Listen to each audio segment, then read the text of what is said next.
Lagi nangkep ikan sapu-sapu, yang ketangkep malah pelaku sabu-sabu. Pakistan bahas lanjutan perundingan Amerika Serikat Iran. DPR sahkan RUU PPRT jadi undang-undang. STIP Jakarta sebagai lokasi sekolah rakyat rintisan.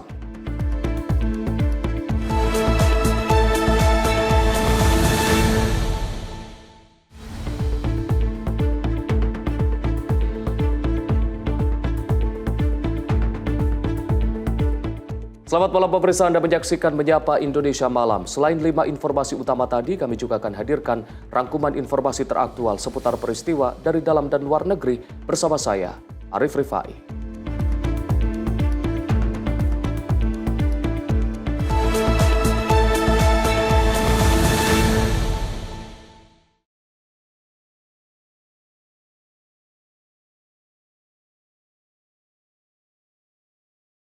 Kita awali Menyapa Indonesia Malam hari ini dengan informasi pemirsa diduga dipicu salah paham terkait permintaan karcis parkir seorang anggota komponen cadangan atau Komcat dan sopir Kepala Kejaksaan Negeri Majene dianiaya juru parkir liar di Kota Makassar, Sulawesi Selatan.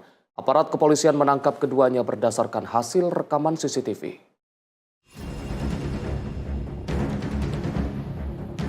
Rekaman CCTV ini memperlihatkan detik-detik pengeroyokan yang terjadi di Jalan Boulevard, Kelurahan Masaleh, Kecamatan Panakukang, Kota Makassar, Sulawesi Selatan.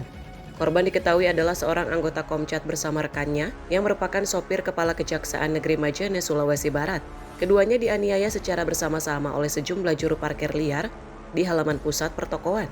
Kedua korban mengalami luka lebam pada bagian wajah akibat pukulan benda tumpul dan tangan kosong. Diduga peristiwa ini terjadi akibat salah paham terkait permintaan karcis parkir resmi dari korban kepada jukir liar. Unit Opsnal Polsek Panakukang yang menerima laporan segera melakukan pengejaran dan berhasil meringkus satu orang pelaku. Sementara beberapa rekan pelaku lainnya dalam pengejaran. Jadi terkait penganiayaan yang terjadi di Jalan Boulevard, yaitu cuma satu pelakunya saat ini yang diamankan. Apakah dikembangkan nanti ada pelaku lain, kami belum dapat difaktakan. Yaitu penganiayaan terhadap yang sebenarnya 2 korban ini. Namun yang melapor cuma satu, yaitu salah satu driver Kajari di Kabupaten yang ada di Provinsi Sulawesi Selatan. Untuk motif pengeroyokannya itu seperti apa? Motif penganiayaan yaitu persoalan kesalahpahaman perparkiran. Oh gitu. Ya, memang itu kan parkirnya. Parkir liar ini atau resmi dia? Kalau terkait itu kami belum konfirmasi terkait legal atau tidaknya. Itu kan ada CCTV yang beredar juga, ada lebih dari satu orang pelakunya. Kalau untuk pelaku lainnya seperti apa tindakannya? Nanti hasil pemeriksaan apakah ada pelaku lain. Kalau ada pelaku lain tetap kami lakukan pengejaran. Saat ini polisi masih melakukan pendalaman terhadap motif lain di balik penganiayaan ini. Meski dugaan kuat dipicu oleh pertikaian masalah karcis parkir. Dari Makassar, Sulawesi Selatan, jurnalis Info TV melaporkan. Warga dan perangkat kecamatan mengamankan seorang pemuda yang kedapatan membawa sabu dan alat hisapnya di Kali Ciliwung, Berlan, Matraman, Jakarta Timur. Pemuda ini ditangkap akibat gerak-geriknya yang mencurigakan saat warga dan perangkat desa tengah menangkap ikan sapu-sapu.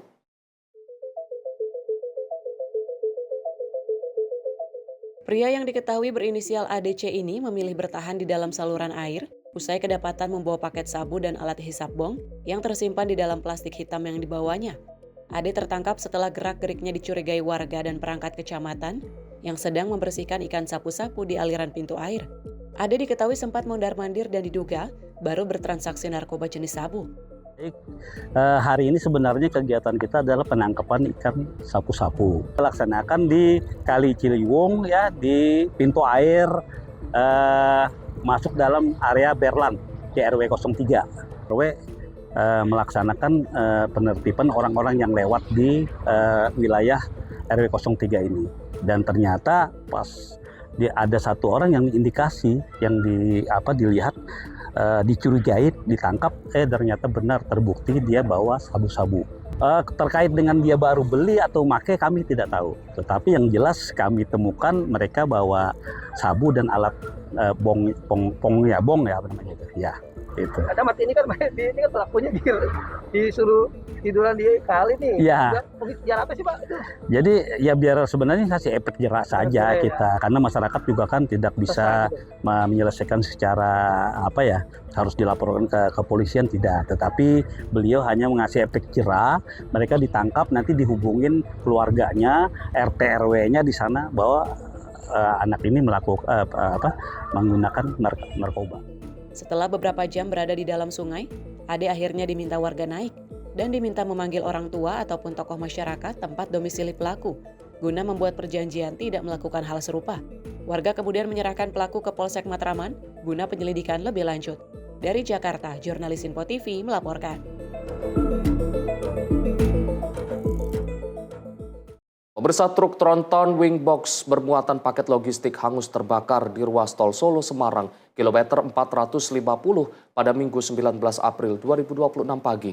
Meski tidak memakan korban jiwa, sekitar 7 ton paket milik salah satu perusahaan e-commerce terbesar dilaporkan ludes tak tersisa.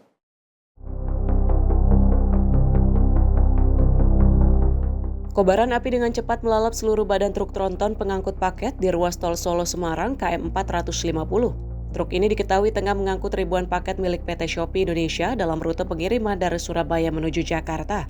Laporan kebakaran diterima petugas Damkar Kota Salatiga pada pukul 5:45 menit. 3 unit mobil pemadam Kota Salatiga yang dibantu tim Damkar Kabupaten Semarang Pos Tengaran diterjunkan guna menjinakkan si Jago Merah. Berdasarkan keterangan masyarakat, diduga kebakaran bermula dari adanya percikan api di bagian boks kendaraan. Api dengan cepat merambat ke muatan paket yang mudah terbakar hingga menghanguskan sekitar 7 ton barang logistik. Usai berjibaku selama 2 jam, api akhirnya berhasil dipadamkan pada pukul 8:12 menit. Hingga kini pihak kepolisian masih melakukan penyelidikan guna memastikan penyebab pasti percikan api. Zata Yumni, tim redaksi Sinpo TV melaporkan. Sementara itu, pemirsa, sebuah bengkel yang berlokasi di Jalan Bina Marga Cengkareng Barat, Cengkareng, Jakarta Barat dilalap si Jago Merah. Kebakaran diduga dipicu oleh aktivitas pembakaran sampah di sekitar lokasi. Asap tebal terlihat membumbung tinggi di saat api dengan cepat membesar dan melahap bangunan bengkel. Bahan material mudah terbakar yang berada di dalam bengkel mempercepat perambatan api hingga menghanguskan 1 unit mobil dan sepeda motor di lokasi kejadian. Pemilik bengkel, Reza, menjelaskan bahwa kebakaran bermula ketika seorang warga membakar sampah di samping bengkel. Tiupan angin menyebabkan bara api menyambar bahan-bahan mudah terbakar yang ada di dalam area bengkel. Jadi merembet ya, gitu. Tadi kata abang-abang itu tuh yang baju oranye, ada yang lihat kobaran api langsung ini gede. Jadi ada yang bakar sampah busa gitu. Sini ya katanya infonya langsung membesar gitu. Soalnya kita jual lagi nggak ada di tempat, lagi di luar, orang tua jual lagi pada di luar gitu. Tiba-tiba gede gitu, rame gitu. Sampai itu udah langsung panik kan. Mungkin ada berkas-berkas ya, cuman nggak tahu ya, berkas-berkas belum dicek lagi sih semua. Ntar ada mobil, ada motor juga kena, mobil satu, yang satu lagi sih nggak terlalu parah ya. Cuman ini parah, ini motor juga, barang-barang elektronik juga kayak sebagian kena di situ. Petugas pemadam kebakaran Jakarta Barat yang tiba di lokasi segera melakukan upaya pemadaman. Api berhasil dipadamkan 30 menit kemudian setelah 10 unit mobil pemadam dikerahkan ke lokasi. Tidak ada korban jiwa dalam peristiwa ini, namun kerugian materi diperkirakan mencapai ratusan juta rupiah akibat kendaraan dan peralatan bengkel yang terbakar. Tim Liputan Sinpo TV melaporkan. Pemirsa, truk bermuatan jeruk nipis dan daun jeruk mengalami kecelakaan tunggal di depan gapura SMK Negeri Bulu Susur, Kabupaten Wonogiri pada Senin 20 April 2026 dini hari. 1 orang penumpang truk meninggal dunia usai terjepit kabin truk yang ringsek.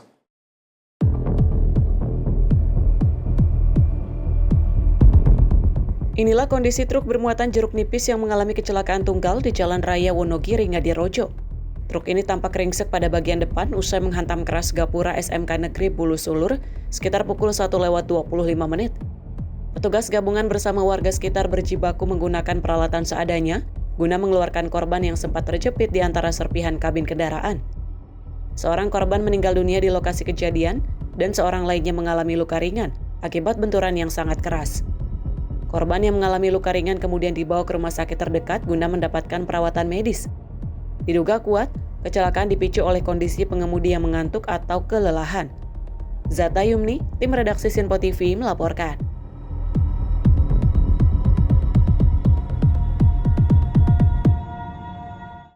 Pemirsa, tim SAR gabungan akhirnya menemukan Misroni, 35 tahun, pemancing yang dilaporkan hilang di Bendungan Batu Tegi, Kabupaten Tanggamus dalam kondisi meninggal dunia.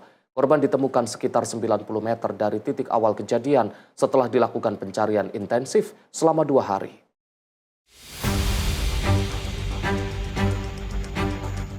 Parjiman 55 tahun, nelayan asal Air Ruai, Kecamatan Sungai Liat, Kabupaten Bangka, Kepulauan Bangka Belitung, yang dilaporkan hilang di perairan Karang Kering, akhirnya ditemukan dalam kondisi meninggal dunia. Jasad korban ditemukan warga pada Minggu sore 19 April 2026 dalam posisi terdampar di pesisir Pantai Punggur, Desa Tuing, Kabupaten Bangka, Bangka Belitung. Selama pencarian, tim SAR gabungan hanya menemukan perahunya tanpa korban. Perahu ditemukan nelayan yang melintas tak jauh dari lokasi awal dilaporkan hilang. Setelah dievakuasi, jenazah korban dibawa ke RSUD Bupati Bahrin, Sungai Liat untuk proses identifikasi sebelum diserahkan kepada keluarga. Sebelumnya, korban dilaporkan hilang sejak Rabu malam 15 April 2026 setelah tidak kunjung kembali dari melaut di perairan Karang Kering, Sungai Liat. Tim redaksi Sinpo TV melaporkan. Sementara itu, pemirsa, Parjiman 55 tahun nelayan asal Air Ruai, Sungai Liat yang dilaporkan hilang di perairan Karang Kering, Kabupaten Bangka ditemukan tewas. Korban ditemukan tewas setelah tim SAR gabungan melakukan pencarian di hari kelima.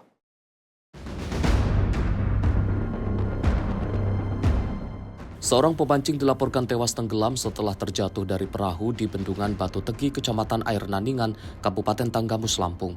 Korban ditemukan setelah tim SAR gabungan melakukan pencarian selama 2 hari. Korban bernama Misroni, 35 tahun, ditemukan dalam kondisi meninggal dunia pada Senin 20 April 2026. Sebelumnya, ia dilaporkan hilang saat memancing di area bendungan pada Minggu 19 April 2026 sekitar pukul 8.00 waktu Indonesia Barat. Diduga korban terjatuh dari perahu saat memancing. Kecurigaan keluarga muncul karena korban tidak kunjung pulang hingga malam hari. Pencarian awal oleh keluarga hanya menemukan sepeda motor, sandal, serta perahu milik korban dalam kondisi terbalik di lokasi kejadian. Korban akhirnya ditemukan pada kedalaman sekitar 10 meter pada pukul 15.40 waktu Indonesia Barat dengan jarak sekitar 90 meter dari titik awal kejadian. Jenazah kemudian dievakuasi dan diserahkan kepada pihak keluarga. Tim redaksi Sinpo TV melaporkan. Kita beralih ke informasi lain, pemirsa. Seorang pengunjung hotel nekat menggasak habis seluruh uang tunai jutaan rupiah di ruang front office salah satu hotel bintang 2 di Jalan Gunung Sahari Utara, Sawah Besar, Jakarta Pusat.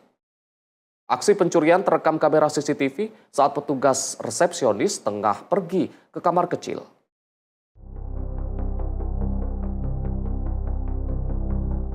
Seorang pemuda yang merupakan pengunjung hotel ini bergerak cepat menuju ruang front office usai menyantap sarapan di restoran Hotel Bintang 2 di Jalan Gunung Sahari Utara, Sawah Besar, Jakarta Pusat. Dalam rekaman kamera pengawas ini, pelaku terlihat membuka laci dan menguras habis seluruh uang tunai di dalamnya.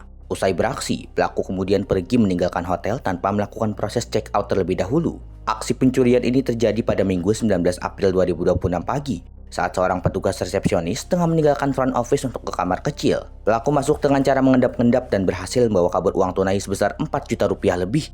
Jody Johannes, General Manager Hotel, mengatakan pelaku berdomisili di Tangerang dan menginap hanya 1 malam sejak Sabtu 18 April 2026. Jadi kronologinya dari pagi tamunya sudah nongkrong di restoran dan pukul 8.15 saat front office kita sedang ke WC, dia melakukan aksi pencurian, memasuki ruangan yang seharusnya tidak dimasuki dan mengambil uang lumayan besar. Untuk jumlahnya sendiri berapa, Mas? Total kerugian kita 3-4 juta. Mas, untuk selain uang itu ada lagi, Mas, yang hilang, Mas? Ada dokumen-dokumen penting selain uang. Untuk si pelaku ini datang sendiri atau gimana, Mas? Tamunya datang sendiri, sudah check-in dari kemarin. Cuman kebetulan mungkin hari ini dia baru melakukan aksi. Untuk check-innya sendiri itu dia berapa hari, Mas? dia check-in untuk 1 malam. 1 malam. Untuk si pelaku sendiri domisilinya di mana gitu Mas? Di kota Tangerang. Berbekal video rekaman kamera pengawas dan identitas diri pelaku, pihak hotel telah melaporkan kejadian ke Polres Metro Jakarta Pusat. Pihak hotel berharap pelaku bisa segera ditangkap agar tidak melakukan aksi pencurian di tempat lain. Dari Jakarta, jurnalis Info TV melaporkan. Sementara itu, pemirsa, aksi pencurian sepeda motor di kawasan Meruya Utara, Kembangan, Jakarta Barat terekam kamera CCTV. 2 pelaku berhasil membawa kabur 1 unit motor metik hanya dalam waktu kurang dari 1 menit.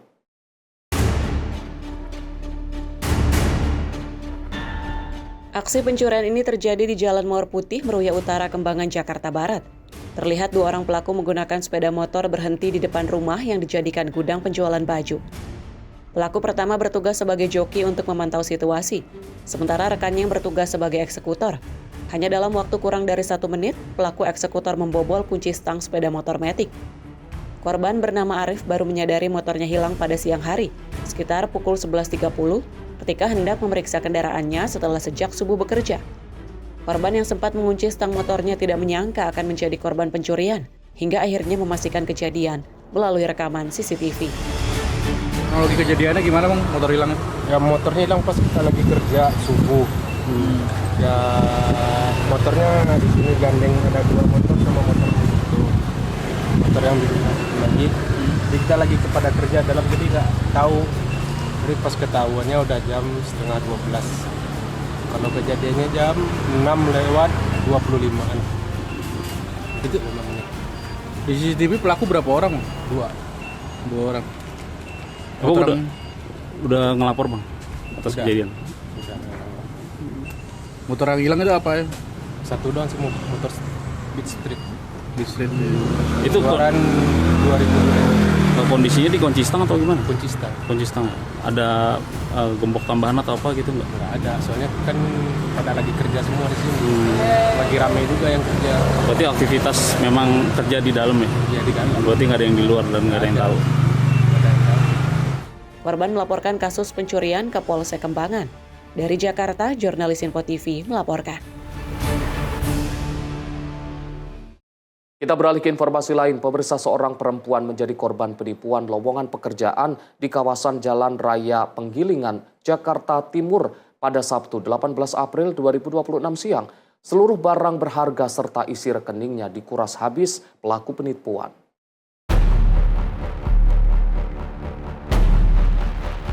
Penipuan berkedok lowongan pekerjaan menimpa seorang perempuan di kawasan Jalan Raya Penggilingan, Jakarta Timur pada Sabtu 18 April 2026 siang.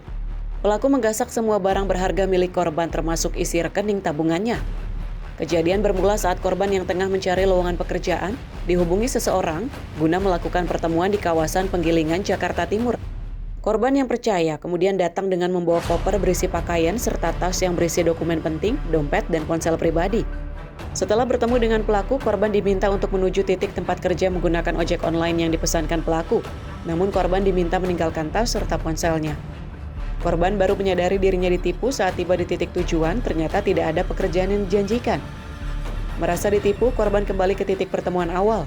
Namun pelaku sudah kabur membawa seluruh barang bawaan korban. Tak hanya itu, pelaku juga menguras habis saldo rekening korban melalui aplikasi perbankan di ponselnya. Zata Yumni, tim redaksi Info TV melaporkan. Aksi pencurian sepeda motor kembali meresahkan warga di kawasan Panam, Kota Pekanbaru, Riau pada Sabtu 18 April 2026 dini hari. Modus pelaku dengan cara mengangkat ban depan dan mematahkan kunci stang di luar pagar rumah korban. Dalam rekaman CCTV terlihat detik-detik saat pelaku pencurian membawa kabur 1 unit sepeda motor di Jalan Taman Karya Lumba-Lumba 4, Kecamatan Bina Widya, Sabtu 18 April 2026 dini hari. Modus pelaku mengeluarkan motor dengan cara mengangkat ban depan sebelum akhirnya mematahkan kunci stang secara paksa saat sudah berada di luar area pagar. Motor korban berjenis Matic ini pun raib dalam hitungan menit. Melalui rekaman CCTV, korban berharap identitas pelaku dapat segera terungkap. Atas kejadian ini, masyarakat diimbau untuk selalu waspada dan tidak lengah saat memarkir kendaraan. Zata Yumni, redaksi Info TV melaporkan. Gempa 7,4 skala Richter picu potensi tsunami di Jepang Utara. Simak informasinya usai jeda. Tetaplah bersama kami di Menyapa Indonesia Malam.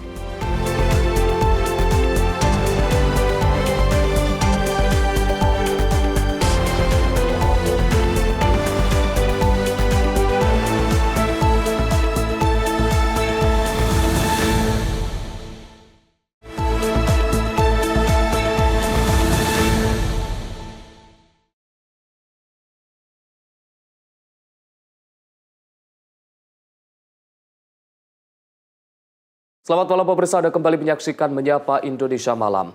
CEO Tim Cook mengumumkan mundur dari jabatannya setelah memimpin perusahaan Apple Inc. selama 15 tahun dan menandai berakhirnya era kepemimpinan yang dikenal dengan pertumbuhan pesat serta inovasi produk Apple.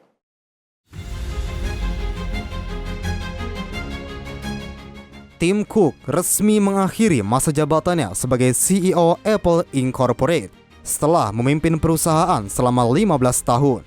Dalam periode yang penuh dengan transformasi dan ekspansi global, Cook sebelumnya mengambil alih kepemimpinan dari pendiri Apple, Steve Jobs, dan membawa perusahaan ke era pertumbuhan pesat dengan strategi bisnis yang berfokus pada inovasi dan ekosistem produk.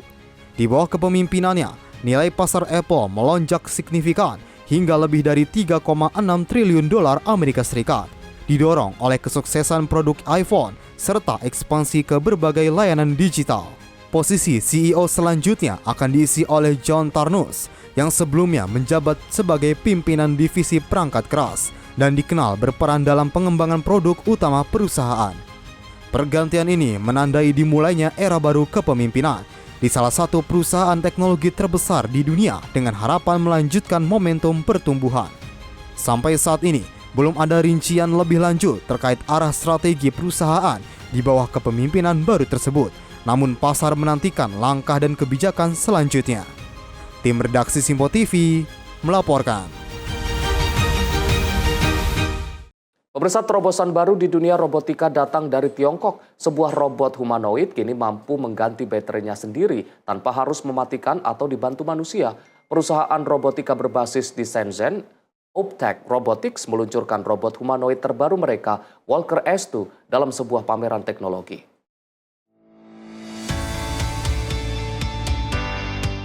Inilah rekaman video yang menunjukkan sejumlah unit robot dipamerkan, menyapa pengunjung, serta menampilkan berbagai demonstrasi.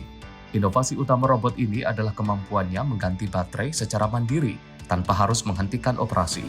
Proses penggantian baterai disebut hanya membutuhkan waktu sekitar 3 menit, sehingga menghilangkan waktu henti dalam proses produksi. Pihak Ubtech Robotics menjelaskan, robot ini dirancang untuk digunakan di lingkungan pabrik yang terkontrol, guna mendukung otomasi industri.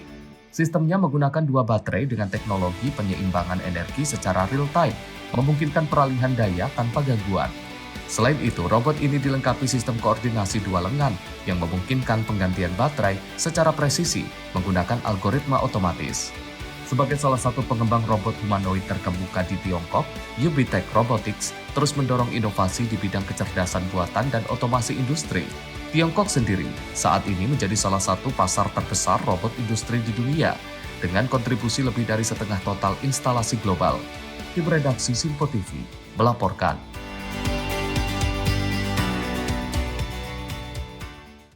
Kita beralih ke informasi lain, pemirsa. Gempa bermagnitudo 7,4 mengguncang wilayah utara Jepang. Otoritas setempat langsung mengeluarkan peringatan tsunami dengan potensi gelombang mencapai hingga 3 meter. 高台へと逃げてください。この津波は間もなくさらに高くなって確実に沿岸に押し寄せます。今すぐできるだけ高いところへと逃げてください。 Badan Meteorologi Jepang atau Japan Meteorological Agency melaporkan terjadinya gempa bumi dengan magnitudo 7,4 pada Senin sore waktu setempat yang terjadi di kawasan utara negara tersebut. Gempa tersebut mengguncang wilayah utara Jepang dan terasa di sejumlah daerah sekitarnya, menimbulkan kekhawatiran di kalangan warga serta memicu evakuasi di sejumlah titik. Menyusul gempa tersebut, otoritas segera mengeluarkan peringatan tsunami dengan potensi gelombang mencapai hingga 3 meter yang dapat mengancam wilayah pesisir. Warga di wilayah pesisir diminta untuk meninggalkan area rendah dan segera menuju tempat yang lebih tinggi guna menghindari risiko gelombang tsunami. serta mengikuti arahan petugas setempat. Hingga kini, pihak berwenang masih terus memantau situasi serta perkembangan aktivitas seismik di kawasan tersebut untuk mengantisipasi potensi gempa susulan. Belum ada laporan resmi terkait korban jiwa atau kerusakan besar, namun kewaspadaan tetap ditingkatkan seiring dengan kondisi yang masih dinamis di lapangan. Tim redaksi Simpo TV melaporkan. Jepang mengeluarkan peringatan terkait peningkatan resiko gempa besar menyusul gempa kuat yang terjadi sebelumnya. Otoritas Jepang mendorong untuk meningkatkan status kewaspadaan di sejumlah wilayah terdampak. Otoritas di Jepang mengeluarkan imbauan kewaspadaan terhadap potensi terjadinya gempa besar atau megaquake seiring meningkatnya aktivitas seismik di kawasan tersebut. Peringatan ini dikeluarkan menyusul gempa berkekuatan tinggi yang terjadi pada Senin dan mengguncang sejumlah wilayah serta menimbulkan kekhawatiran akan gempa susulan. Wilayah pesisir utara menjadi salah satu area yang disebut memiliki risiko meningkat terhadap aktivitas seismik lanjutan dan berpotensi terdampak lebih besar. Pihak berwenang mengimbau warga untuk meningkatkan kewaspadaan dan memastikan kesiapsiagaan menghadapi kemungkinan gempa susulan serta mengikuti prosedur evakuasi yang telah ditetapkan. Hingga kini, belum ada kepastian terkait terjadinya gempa besar tersebut. Namun, pemantauan terus dilakukan oleh otoritas terkait secara intensif. Situasi ini menjadi perhatian mengingat Jepang merupakan salah satu negara dengan aktivitas seismik tinggi yang sering mengalami gempa bumi dengan berbagai skala. Tim redaksi Simpo TV melaporkan. Pemirsa, tragedi menimpa sebuah keluarga di Pennsylvania, Amerika Serikat setelah sebuah ledakan disertai kebakaran menghanguskan rumah mereka. Seorang ibu dan 6 anaknya yang berusia 3 hingga 11 tahun meninggal dunia dalam peristiwa naas tersebut. Peristiwa memilukan ini terjadi di sebuah rumah di kawasan Pennsylvania Tengah. Otoritas setempat memastikan 7 orang yang terdiri dari seorang ibu beserta 6 anaknya menjadi korban jiwa dalam ledakan dan kebakaran yang terjadi pada 20 April 2026. Saksi mata di sekitar lokasi mendengar suara ledakan keras sebelum api membumbung tinggi dan melahap seluruh bangunan rumah dalam waktu singkat. Petugas pemadam kebakaran segera mengirimkan unit tambahan untuk memadamkan api yang berstatus kebakaran alarm tingkat 2. Namun, besarnya kobaran api menghambat upaya penyelamatan saat petugas tiba di lokasi. Tim redaksi Simpo TV melaporkan. Sementara itu, pemirsa, kebakaran besar terjadi di kilang Pacipadra, India sehari menjelang peresmian oleh Perdana Menteri Narendra Modi. Kebakaran dilaporkan terjadi di kompleks kilang dan petrokimia di wilayah Pacipadra, Rajasthan, India, yang merupakan salah satu proyek energi strategis di negara tersebut. Rekaman video menunjukkan kepulan asap hitam tebal membumbung tinggi di atas area kilang, menandakan besarnya skala kebakaran dan menarik perhatian warga di sekitar lokasi. Petugas pemadam kebakaran segera diterjunkan ke lokasi untuk melakukan penanganan dan mencegah api meluas ke bagian lain fasilitas dengan mengerahkan sejumlah unit dan personel tambahan. Otoritas setempat menyatakan api berhasil dikendalikan dan tidak ada korban jiwa dalam insiden tersebut. Meski kerugian material masih dalam proses pendataan. Kementerian Perminyakan dan Gas Alam India menyebut penyelidikan sedang dilakukan untuk mengetahui penyebab kebakaran serta mengevaluasi sistem keamanan di fasilitas tersebut. Kilang ini merupakan fasilitas terpadu greenfield pertama di India yang dikembangkan melalui kerjasama antara Hindustan Petroleum dan pemerintah Rajasthan sebagai bagian dari penguatan infrastruktur energi nasional. Akibat insiden ini, peresmian kilang yang sedianya dilakukan pada 21 April ditunda hingga waktu yang belum ditentukan. Sambil menunggu hasil investigasi lebih lanjut, situasi di lokasi masih terus dipantau seiring dengan proses investigasi yang berlangsung dan upaya pemulihan operasional secara bertahap. Tim redaksi Simpo TV melaporkan. Sementara itu, kota Mekah dan Madinah, Arab Saudi telah bersiap menyambut jutaan umat Islam di dunia yang akan menjalani ibadah haji tahun ini, termasuk calon jamaah asal Indonesia yang jumlahnya mencapai 200 ribuan orang. Seperti apa kesiapan pemerintah Kerajaan Arab Saudi dan para petugas haji Indonesia Arab Saudi? Berikut informasinya.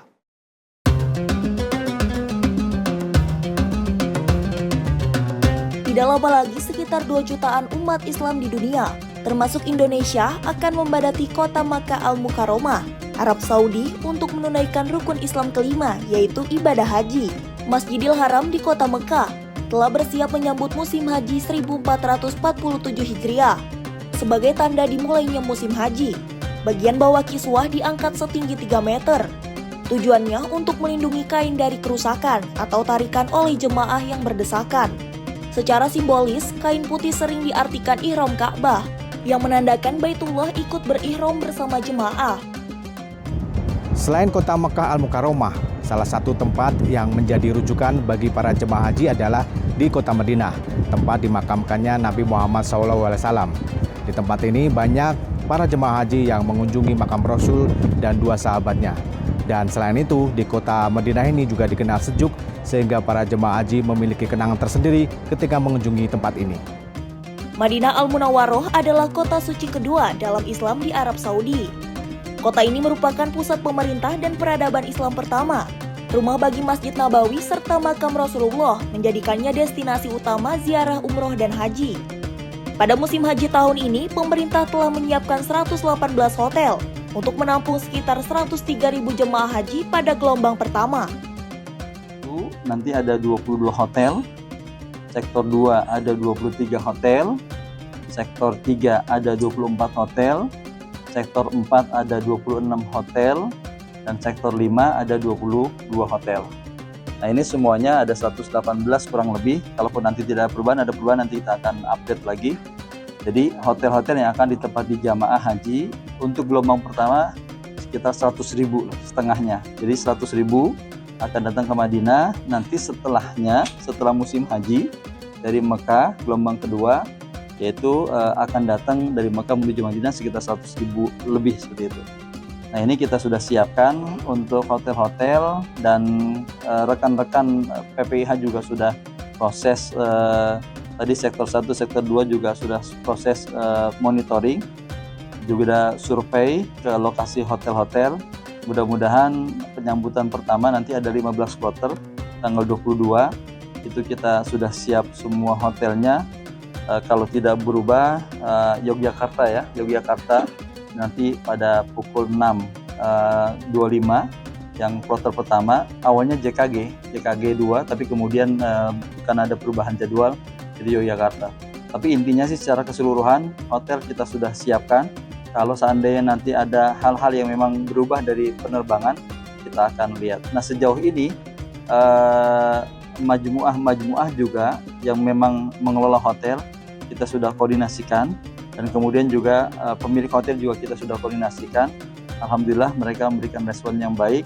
Oleh karena itu kita berharap kelancaran saat penerimaan kedatangan jamaah ini yang pertama, dan hari pertama kalau tidak salah dalam jadwal itu juga ada yang pecah hotel, ada 1 kloter, dan mudah-mudahan nanti kita bisa antisipasi untuk hotel yang kloter yang pecah hotelnya. Itu barangkali. Terima kasih. Yang diterapkan. Jadi sebenarnya pecah hotel dalam 1 kloter tidak hanya Madinah, maka juga sama. Jadi kan posisi seperti ini. Jadi misalnya kayak tabung ya, kayak tabung air atau tabung gelas atau gelas segala macam. Misalnya hotel ini kapasitasnya 3 kloter, 1.000 misalnya, 400 misalnya. Nah ternyata yang datang misalnya hanya 1.000, ternyata yang datang 3 kloter. Kalau 400 berarti kan 1.200. Nah kloter pertama masih utuh, kloter kedua utuh. Nah kloter ketiga, karena misalnya ini hanya tinggal 200 sisa kapasitas di hotel ini. Selain hotel dan fasilitasnya, PPIH Arab Saudi juga telah menyiapkan hidangan makanan khas rasa Indonesia. Urusan perut jamaah menjadi prioritas, terutama pengawasan terkait gizi dan distribusinya. 23 catering berkualitas telah disiapkan demi pemenuhan konsumsi para jemaah haji. Makan sehari 3 kali, karena masa tinggal di jemaah di Madinah ini kurang lebih 9 hari ya. Insya Allah akan mendapatkan menu-menu dengan menu Indonesia, dengan cita rasa Indonesia, karena salah satunya adalah tahun ini bumbu yang digunakan adalah full bumbu pasta yang berasal dari Indonesia. Nah, untuk memperoleh cita rasa Indonesia pun salah satunya lagi adalah chef atau juru masaknya juga berasal dari Indonesia. Jika seluruh fasilitas, sarana, dan prasarana sudah 100% siap, maka para jemaah haji diimbau untuk tidak membawa barang-barang yang berlebihan dan membahayakan. Kepada seluruh jemaah haji Indonesia yang beberapa hari lagi akan tiba di Indonesia, yang pertama sebelum berangkat pastikan semuanya sudah lengkap, persiapannya sudah disiapkan sebaik-baiknya, terutama kondisi fisiknya. Jadi masih ada waktu beberapa hari untuk recovery. Obat-obatan yang perlu disiapkan silakan disiapkan, vitamin yang perlu dibawa silakan dibawa.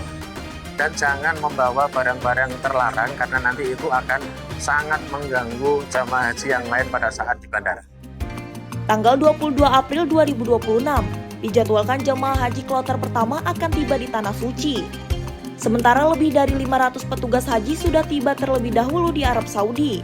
Guna menyiapkan dan menyambut para jemaah haji agar perjalanan suci ribuan jemaah haji asal Indonesia berjalan lancar.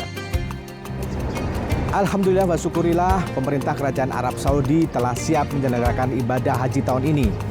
Diperkirakan 2 juta umat Islam di seluruh dunia dan juga 221.000 jamaah asli Indonesia akan hadir di tempat ini.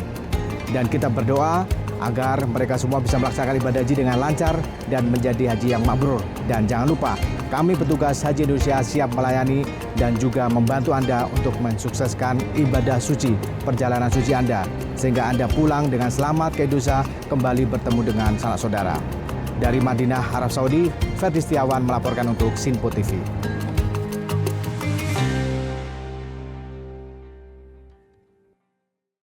Pemirsa, jelang kedatangan calon jamaah haji kloter pertama, petugas haji Arab Saudi Dakar Bandara terus mengintensifkan persiapan guna kelancaran penyambutan jamaah haji dari tanah air. Para petugas melakukan pemeriksaan dan orientasi di sejumlah area bandara Prince Muhammad bin Abdul Aziz Madinah.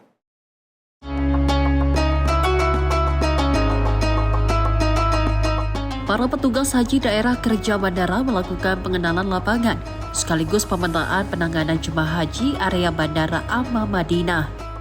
Ada beberapa hal yang menjadi poin penting dalam orientasi IMK, yakni rute Mekah-Raute yaitu fast track dari 4 embarkasi, yaitu dari Jakarta, Solo, Surabaya, dan Makassar. Para petugas harus memahami alur cara kerja dalam menjamu dan bantu menjemput para tamu Allah saat pertama kali tiba di bandara. Terdapat beberapa spot area kedatangan di Bandara Madinah ini, yakni yang pertama fast track, yang kedua di internasional, yang ketiga Hajj Terminal, kemudian area Zero. Selain itu di dalam zona pavilion ini terdapat total 6 pavilion. Di setiap pavilion ada fasilitas seperti toilet, ada musolanya, AC dingin, medical clinic. Kita kasih tahu tim PPIH bahwa alur cara kerjanya kayak gimana. Kita kasih tahu pelan-pelan, kita kasih ilmu-ilmu yang harus kita terima untuk bagaimana cara menjamu jamaah haji itu tadi. Tempat krusial yang sering terjadi crash itu biasanya di jamaah-jamaah yang datang dalam keadaan posisinya sakit. Nah, itu kita harus ekstra, harus ada perhatian khusus buat mereka agar pada saat mereka tiba, persiapan kita, mobil ambulan, tim dari tenaga kesehatan itu semuanya udah ready untuk menjemput para jamaah kita yang sakit. Oke, nah perbedaan tahun ini koper.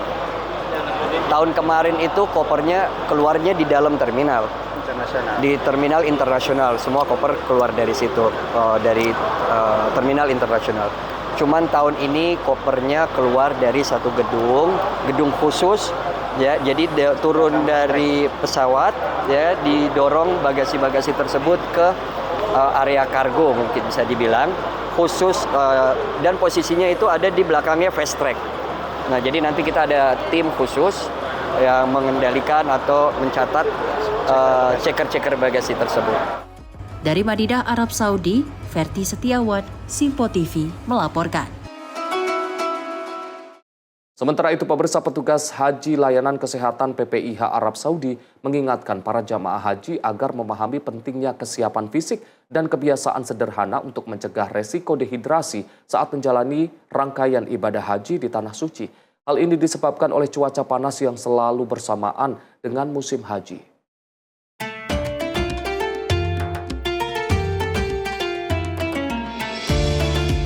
Kondisi cuaca di Arab Saudi selama musim haji 2026 diperkirakan tetap panas dengan tingkat kelembapan rendah, sehingga berpotensi menimbulkan gangguan kesehatan bagi jemaah.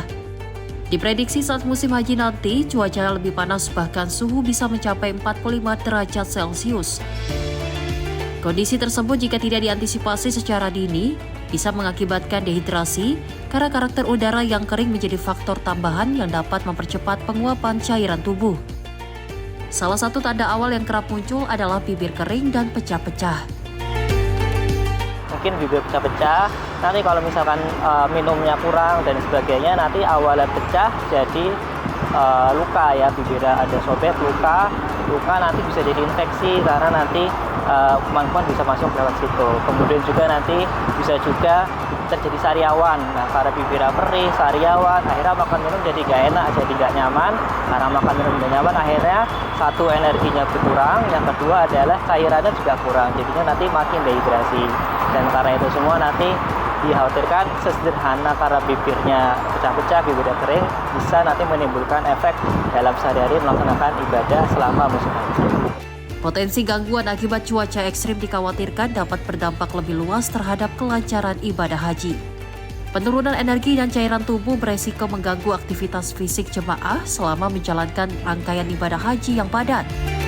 Tentunya minum ya, minum itu berarti perlu membawa botol, isinya bisa air biasa atau air zam-zam lebih baik, nanti sambil dibacakan doa.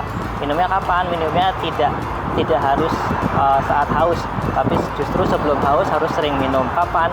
Seberapa sering? Minum 2 teguk setiap 10 menit, seperti itu. Kenapa kok 2 teguk setiap 10 menit? Satu, biar kita cairan tetap cukup. Yang kedua, biar tidak beser. Nah, kalau minum langsung banyak, nanti malah pipis ya, sering bolak-balik kamar mandi, nanti malah bisa mengganggu ibadah. Jadi caranya biar nggak terlalu sering ke kamar mandi, tapi juga biar tetap hidrasi, cairan yang bagus, minumnya adalah 2 teguk setiap 10 menit. Caranya berarti membawa botol. Yang pertama. Yang kedua adalah kalau dalam hal untuk mencegah dan mengatasi bibir kering, berarti perlu membawa pelembab bibir, lip balm, lip gloss, ya apapun itulah ya namanya. Yang jelas nanti di keterangannya itu adalah sebagai pelembab atau moisturizer. Nanti dilihat di komposisinya, di kandungannya ada namanya petroleum jelly. Nah, itu dia untuk minyak ya, semacam minyak melapisi bibir biar tidak mudah kering bibirnya, seperti itu. Yang paling utama adalah minum 2 teguk setiap 10 menit. Dengan kondisi cuaca yang cenderung ekstrim, kesiapan individu menjadi kunci utama. Nah, itu tadi pemirsa beberapa hal yang wajib Anda bawa, jangan pernah Anda remehkan, dan yang terpenting adalah berdoa, tuluskan niat Anda untuk beribadah, dan jangan lupa selalu untuk berusaha beribadah haji agar Anda menjadi haji yang mabrur. Dari Madinatul Al-Munawwaroh, Arab Saudi, Ferdi Setiawan melaporkan untuk Sinpo TV. 2 orang tewas dalam insiden penembakan di North Carolina yang berawal dari perkelahian antar remaja. Aksi kekerasan bersenjata ini menimbulkan kepanikan di lokasi kejadian.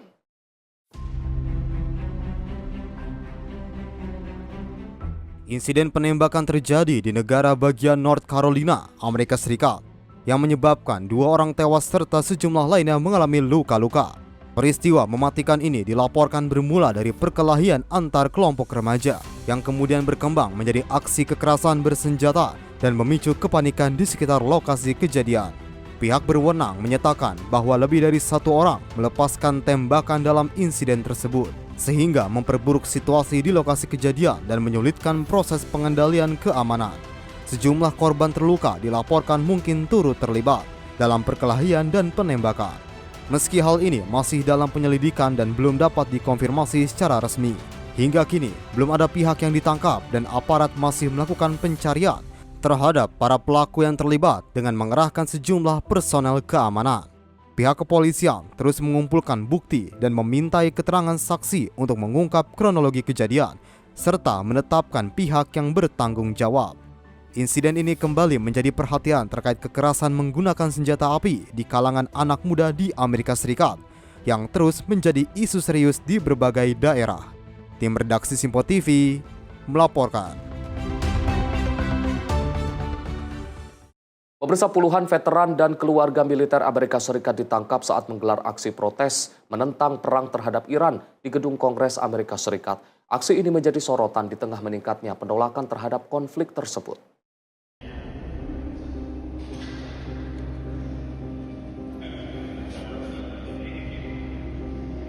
Puluhan veteran dan keluarga militer Amerika Serikat ditangkap polisi Capitol saat menggelar demonstrasi di gedung Cannon House Office Building, Washington DC. Total 62 orang diamankan dalam aksi yang diorganisir sejumlah kelompok veteran yang menentang perang AS dan Israel melawan Iran. Para pengunjuk rasa berdiri di rotunda gedung sambil memegang tulip merah sebagai simbol mengenang warga Iran yang tewas, serta membentangkan spanduk bertuliskan "Akhiri Perang di Iran". Mereka juga melakukan upacara melipat bendera untuk melambangkan 13 tentara Amerika Serikat yang tewas, sambil menyerukan slogan anti-perang sebelum diborgol dan dibawa pergi.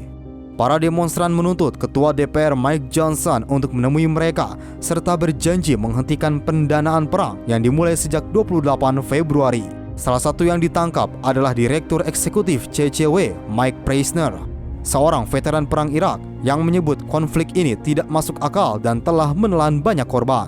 Preisner juga menegaskan bahwa penolakan berdasarkan hati nurani adalah hak hukum bagi anggota militer dan menyatakan ada dukungan bagi mereka yang menolak penugasan perang. Tim redaksi Simpo TV melaporkan. Perdana Menteri Inggris Keir Starmer mengakui kesalahan dalam proses penunjukan Peter Mandelson sebagai Duta Besar Inggris untuk Amerika Serikat. Pernyataan ini disampaikan langsung oleh Starmer di tengah sorotan publik terkait pemilihan diplomat tersebut. Perdana Menteri Keir Starmer secara terbuka mengakui kesalahan besar dalam penunjukan Peter Mandelson sebagai Duta Besar Inggris untuk Amerika Serikat. Keputusan yang diambil di awal masa jabatan kedua Presiden Donald Trump ini menuai kecaman, terutama setelah munculnya informasi mengenai kedekatan Mandelson dengan terpidana kasus pedofilia Jeffrey Epstein, serta rekam jejak bisnisnya di Rusia dan China. Pemerintah kemudian memberhentikan Mandelson setelah 9 bulan menjabat. Namun skandal ini semakin memanas setelah muncul informasi baru. Informasi tersebut mengungkapkan bahwa Mandelson gagal dalam proses pemeriksaan keamanan atau vetting sebelum pelantikan. Keir Starmer menyatakan bahwa dirinya tidak diberitahu mengenai kegagalan tersebut dan mengklaim bahwa Kementerian Luar Negeri telah mengabaikan hasil vetting tersebut demi memberikan izin keamanan. There is also a judgment I made that was wrong. I should not have appointed Peter Mandelson. I take responsibility for that decision, and I apologise again to the victims of the paedophile Jeffrey Epstein, who were clearly failed by my decision. Akibat skandal ini, posisi Starmer semakin terpojok. Pihak oposisi kini menuntut pengunduran diri Starmer karena mereka menilai Starmer telah menyesatkan parlemen dan publik terkait proses penunjukan yang seharusnya mengikuti prosedur baku. Sejak pemilihan umum Juli 2024, Starmer melakukan sejumlah langkah kontroversial, mulai dari perubahan kebijakan hingga rotasi staf senior. Rangkaian keputusan tersebut kini menimbulkan keraguan di kalangan anggota Partai Buruh terhadap kemampuan kepemimpinan Starmer. Tim redaksi Simpo TV melaporkan. Pemirsa, Pakistan membahas rencana putaran kedua perundingan Amerika Serikat dan Iran. Pemerintah Pakistan menyatakan telah menyiapkan langkah keamanan khusus untuk menjamin kelancaran dan keselamatan delegasi. Menteri Dalam Negeri Pakistan, Mohsin Naqvi, melakukan pertemuan dengan Duta Besar Sementara Amerika Serikat, Natalie Baker, di Islamabad. Pertemuan ini membahas persiapan putaran kedua perundingan antara Amerika Serikat dan Iran yang dirancang akan kembali digelar dalam waktu dekat. Pemerintah Pakistan menyatakan telah menyiapkan berbagai pengaturan, termasuk langkah keamanan khusus untuk menjamin kelancaran dan keselamatan delegasi. Mohsin Naqvi menegaskan harapannya agar perundingan lanjutan dapat berjalan sukses dan mendorong penyelesaian diplomatik. Sementara itu, pihak Amerika Serikat mengapresiasi peran pemerintah Pakistan dalam mendukung upaya deeskalasi, serta menjembatani perbedaan antara pihak terkait. Di sisi lain, Pakistan juga melakukan komunikasi dengan pihak Iran terkait rencana perundingan lanjutan tersebut. Meski demikian, kelanjutan pembicaraan masih diliputi ketidakpastian geopolitik setelah meningkatnya ketegangan di kawasan. Gencatan senjata antara Amerika Serikat dan Iran diketahui akan segera berakhir di tengah saling tuding pelanggaran. Sampai saat ini, upaya diplomasi masih terus diintensifkan untuk mencegah eskalasi lebih lanjut dan menjaga stabilitas kawasan serta ekonomi global. Tim redaksi Simpo TV melaporkan.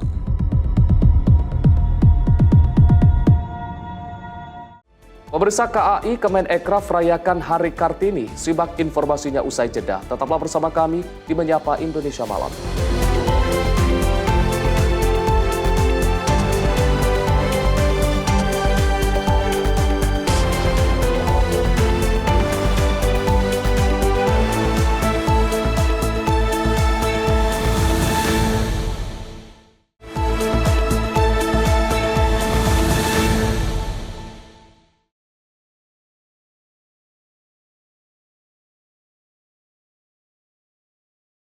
Selamat malam pemirsa, Anda kembali menyaksikan Menyapa Indonesia Malam. Presiden Prabowo Subianto memerintahkan untuk melibatkan dosen-dosen di perguruan tinggi dalam mengembangkan proyek tanggul laut raksasa atau Giant Sea Wall, Pantai Utara Jawa.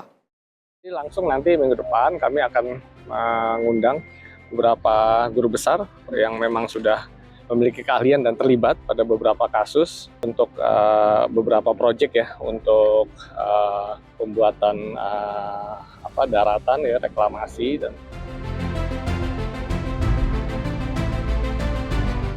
Pemerintah akan melibatkan dosen-dosen di perguruan tinggi dalam pengembangan proyek tanggul laut raksasa atau Giant Sea Wall Pantai Utara Jawa.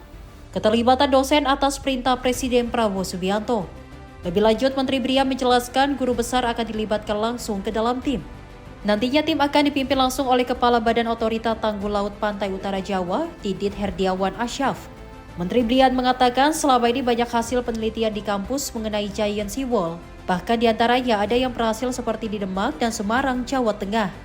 Langsung nanti minggu depan kami akan mengundang beberapa guru besar yang memang sudah memiliki keahlian dan terlibat pada beberapa kasus untuk beberapa proyek ya, untuk pembuatan daratan ya, reklamasi dan sejenisnya. Itu kita akan ajak untuk bertemu dengan Kepala Badan Otorita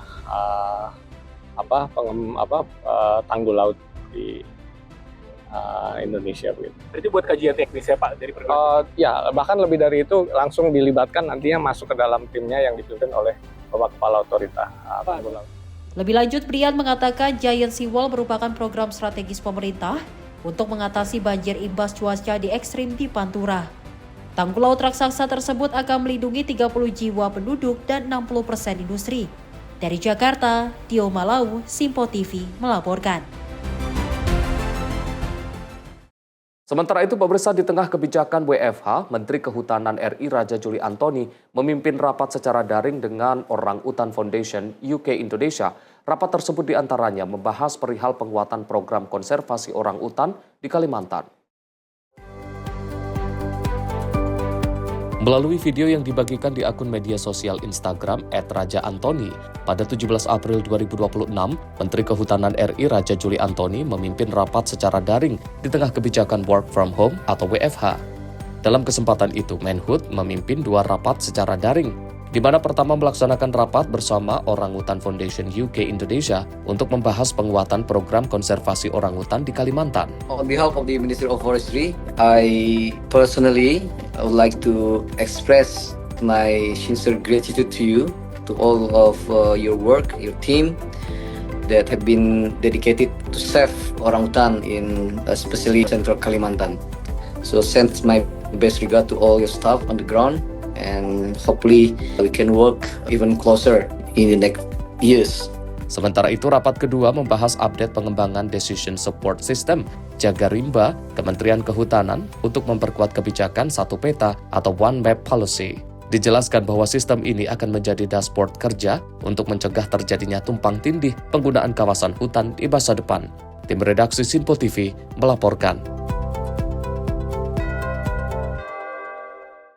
Pemirsa, Dewan Perwakilan Rakyat kembali menggelar sidang paripurna ke-17 masa persidangan 4 tahun sidang 2025-2026 di Kompleks Parlemen Senayan, Jakarta pada Selasa pagi. Dalam sidang paripurna ini beragendakan membahas pengesahan RUU PPRT tingkat 2 hingga pengesahan RUU tentang perlindungan saksi dan korban.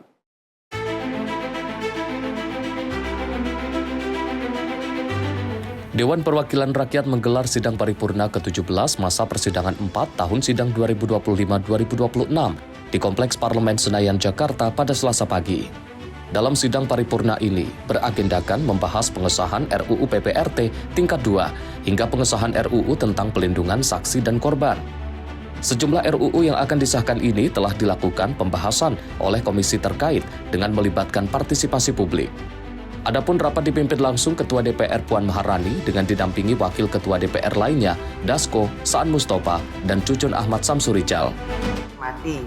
Sesuai dengan hasil keputusan rapat konsultasi pengganti rapat Badan Musyawarah DPR RI antara pimpinan DPR dan pimpinan fraksi-fraksi tanggal 20 April 2026.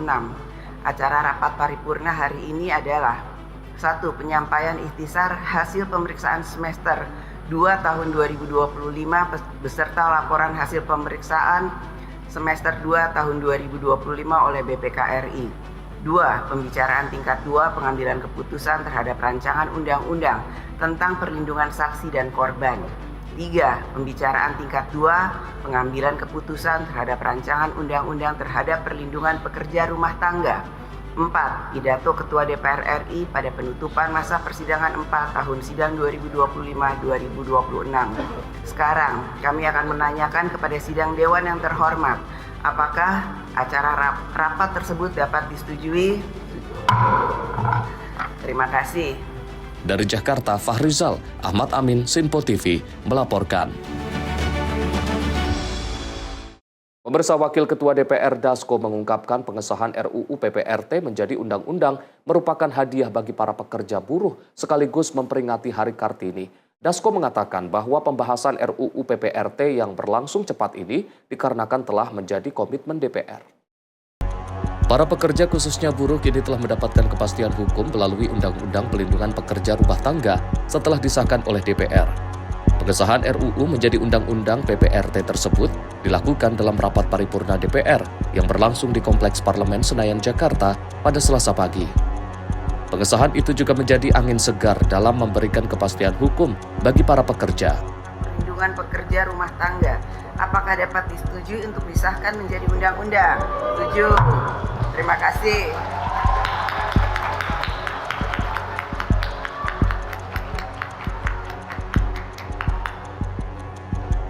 Sebelumnya DPR bersama pemerintah sepakat mengesahkan RUU PPRT pada tingkat 1 di Badan Legislasi DPR. Pembahasan dilakukan secara cepat dikarenakan RUU PPRT menjadi komitmen oleh DPR dalam memberikan kesejahteraan terhadap para pekerja. Pengesahan ini juga menjadi hadiah spesial di momen memperingati Hari Buruh atau May Day dan Hari Kartini. Dari Jakarta, Fahrizal, Ahmad Amin, Sinpo TV melaporkan. Wakil Ketua DPR Dasko mengungkapkan bahwa pihaknya tidak ingin terburu-buru dalam membahas rancangan undang-undang tentang pemilihan umum atau pemilu. Dasko menyebut hal ini dilakukan agar payung hukum pemilu yang dihasilkan bisa benar-benar baik. Wakil Ketua DPR Dasko menjelaskan bahwa pihaknya meminta para partai politik melakukan simulasi sistem pemilu untuk menunjang pembahasan RUU Pemilu. Dasko mengatakan Dewan Perwakilan Rakyat tidak ingin terburu-buru dalam melakukan pembahasan perihal RUU tersebut. Hal ini dilakukan agar payung hukum pemilu yang dihasilkan bisa benar-benar baik. Kita pengen bikin undang-undang pemilu yang benar-benar kemudian bisa, ya katakanlah nggak sempurna tapi mendekati sempurna. Kita lagi minta partai-partai politik melakukan simulasi, baik yang ada di parlemen maupun di non-parlemen yang tidak ada di parlemen. Nah, sehingga jangan diburu-buru, karena kalau tahapan itu bisa jalan aja. Rekrutmen KPU, Bawaslu itu bisa jalan tanpa kemudian undang-undang baru. Kita ya bukan apa-apa. Jangan sampai nanti kita buru-buru atau cepat-cepat undang-undang pemilu. Dari Jakarta, Fahrizal, Ahmad Amin, Sinpo TV melaporkan. Pimpinan DPR Dasko mempertemukan Bendahara Kredit Union Paroki AEK Nabara Sumut, Suster Natalia, dengan Direktur BNI Putra Mana Wahju terkait kasus penggelapan dana umat senilai 28 miliar. Hasil pertemuan tersebut, BNI dan perwakilan Paroki AEK Nabara menyatakan bahwa kasus telah selesai dan dana umat akan dikembalikan secara penuh oleh BNI. Kasus ini bermula pada 2019 saat Kepala Kantor Kas BNI AEK Nabara, Andi Hakim Febriansyah, yang melakukan penggelapan dana umat sebesar 28 miliar. Andi Hakim dilaporkan ke pihak kepolisian serta ditetapkan tersangka setelah BNI melaporkan kasus itu ke Polda Sumatera Utara pada 26 Februari lalu. Atas kasus tersebut, Wakil Ketua DPR Dasko memberikan ruang pertemuan antara perwakilan Paroki AEK Nabara, Suster Natalia, dengan Dirut BNI Putra Mawahju di Kompleks Parlemen Senayan, Jakarta. Hasil pertemuan itu, BNI dan perwakilan Paroki AEK Nabara menyatakan bahwa kasus telah selesai dan dana umat akan dikembalikan secara penuh oleh BNI. Suster Natalia berharap sebuah proses hingga pengembalian dana dapat berjalan baik tanpa ada kendala. Terima kasih untuk semua tim media kami. Yang pertama kami mengucapkan terima kasih kepada Bapak Presiden dan semua jajaran pemerintahan yang sudah memberikan atensi yang sangat besar kepada umat Paroki AEK Nabara yang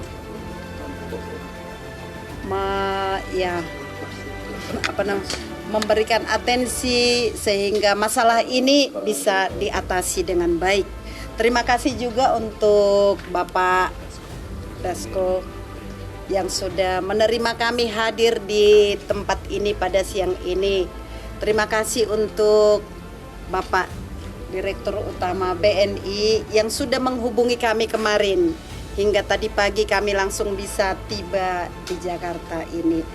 Nah, kita berharap proses ini semua berjalan dengan baik. Sekali lagi, semua ini semoga menjadi sumber berkat bagi kita semuanya. Itu dari kami. Terima kasih. Dalam kesempatan yang sama, Direktur Utama BNI, Putra Mawahju, mengungkapkan pihak BNI akan melakukan pengembalian dana. Pengembalian dana nantinya akan dilakukan oleh pihak BNI, yakni pada Rabu 22 April mendatang. Terima kasih. Pertama, kami tentunya mengucapkan terima kasih atas perhatian dari Bapak Presiden Prabowo atas situasi yang sedang berlangsung saat ini, dan solusi itu sudah kami dapatkan untuk segera kami dudukkan bersama dengan pihak Kredit Union Paroki AEK Nabara, sehingga paling cepat besok tanggal 22 April 2026 kami sudah dapat melakukan pengembalian dana milik Kredit Union Paroki AEK Nabara full sesuai dengan yang disampaikan oleh pihak CU Paroki AEK Nabara. Dari Jakarta, Fahrizal Davarizkiano, Sinpo TV melaporkan. Kita beralih ke informasi lain, pemirsa. Dalam rangka memperingati Hari Kartini, PT KAI bersama Kementerian Ekonomi Kreatif menghadirkan karya seniman muda Erika Ricardo. Wakil Menteri Ekraf Irene Umar menyampaikan bahwa hal ini sebagai bentuk perwujudan kekuatan para perempuan Indonesia dalam ekonomi kreatif. Kolaborasi antara PT Kereta Api Indonesia bersama Kementerian Ekonomi Kreatif serta seniman muda Erika Ricardo dihadirkan dalam rangka memperingati Hari Kartini. Karya seni lukis diaplikasikan langsung pada kerangkaian kereta relasi Jakarta-Surabaya pada bagian gerbong makan dengan tema Hari Raya Kartini. Khusus untuk gerbong ini, gerbong makan, kita bakal full lukis tema Hari Raya. Melalui video yang dibagikan di akun media sosial Instagram @KAI121_, Wakil Menteri Ekraf Irene Umar menyampaikan ucapan selamat Hari Kartini dan berpesan bagi perempuan Indonesia untuk jangan takut bermimpi dan menyuarakan mimpi-mimpinya. Tim redaksi Sinpo TV melaporkan. Pemerintah memastikan siapkan skema gaji untuk manajer Koperasi Desa Kelurahan Merah Putih atau KDMP. Skema penggajian disiapkan di luar anggaran yang telah disiapkan Rp3 miliar per koperasi. Pemerintah memastikan anggaran gaji untuk manajer Koperasi Desa Kelurahan Merah Putih atau KDMP disiapkan di luar anggaran yang telah disiapkan 3 miliar per koperasi. Menteri Koperasi Ferry Juliantono mengatakan bahwa pemerintah telah menyiapkan anggaran khusus untuk gaji manajer. Namun belum dipastikan apakah anggaran tersebut berasal dari APBN atau sumber keuangan negara yang lain. Itu sumbernya dari pagu 3 miliar itu atau beda? Enggak, di luar. APBN lagi berarti Pak? Nanti ada skemanya, lagi. Oh. Pak, impres tadi soal apa sih Pak? Impres sama Kepresnya? Apa? Tadi yang disusun impres sama Kepresnya soal apa sih Pak? Peraturan Presiden, Kepres tentang pengadaan SDM, sumber daya manusianya, tapi yang kita sedang matangkan untuk kita buat adalah instruksi Presiden tentang operasionalisasi Koperasi Desa Kelurahan Merah Putih. Oke ya. Sebelumnya, Menteri Koordinator Pangan Zulkifli Hasan mengumumkan bahwa proses rekrutmen bagi 35.476 orang untuk mengelola Koperasi Desa Merah Putih dan Kampung Nelayan Merah Putih telah dibuka per 15 April 2026. Tim Liputan Simpo TV melaporkan. Pemirsa, pemerintah tengah mematangkan kebijakan baru terkait penguatan sumber daya manusia di tingkat desa melalui program Koperasi Desa Kelurahan Merah Putih. Kebijakan ini dirancang untuk memperluas partisipasi masyarakat sekaligus membuka peluang kerja bagi warga desa sekitar.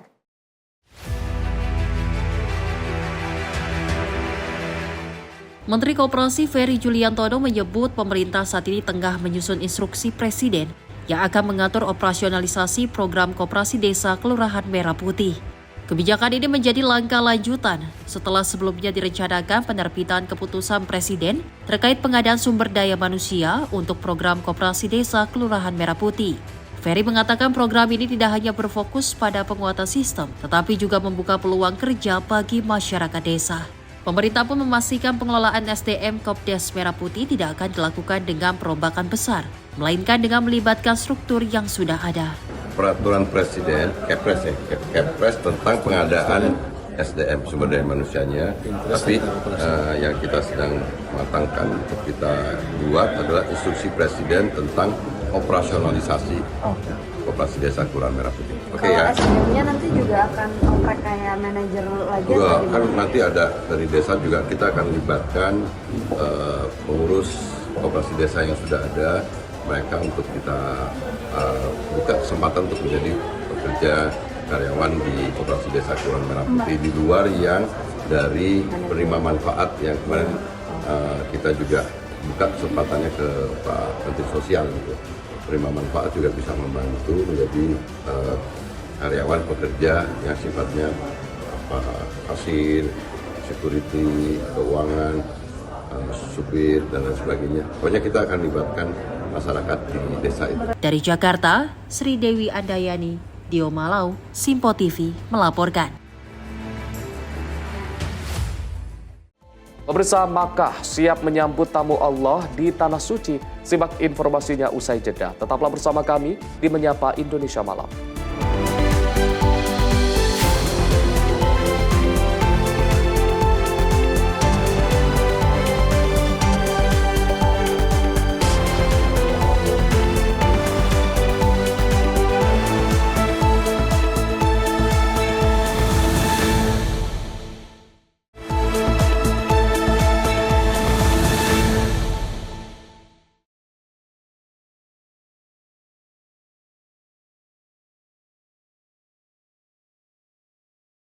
Selamat malam pemirsa, Anda kembali menyaksikan Menyapa Indonesia Malam.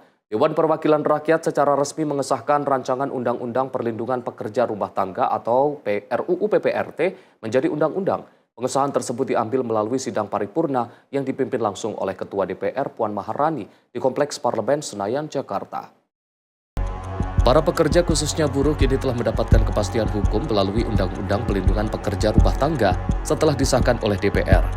Pengesahan RUU menjadi Undang-Undang PPRT tersebut dilakukan dalam rapat paripurna DPR yang berlangsung di Kompleks Parlemen Senayan, Jakarta pada Selasa pagi. Pengesahan itu juga menjadi angin segar dalam memberikan kepastian hukum bagi para pekerja. Perlindungan pekerja rumah tangga, apakah dapat disetujui untuk disahkan menjadi undang-undang? Setuju. Terima kasih.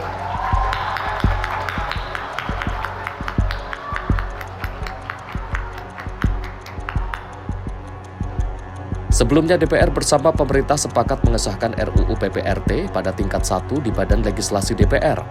Pembahasan dilakukan secara cepat dikarenakan RUU PPRT menjadi komitmen oleh DPR dalam memberikan kesejahteraan terhadap para pekerja.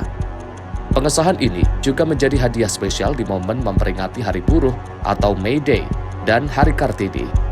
Dari Jakarta, Fahrizal Ahmad Amin, Sinpo TV, melaporkan. Pemirsa, keimigrasian menunda keberangkatan terhadap 13 calon jamaah haji melalui embarkasi asal di tanah air. Adapun mayoritas penundaan keberangkatan ini dilakukan pasca temuan calon jamaah haji yang non-prosedural.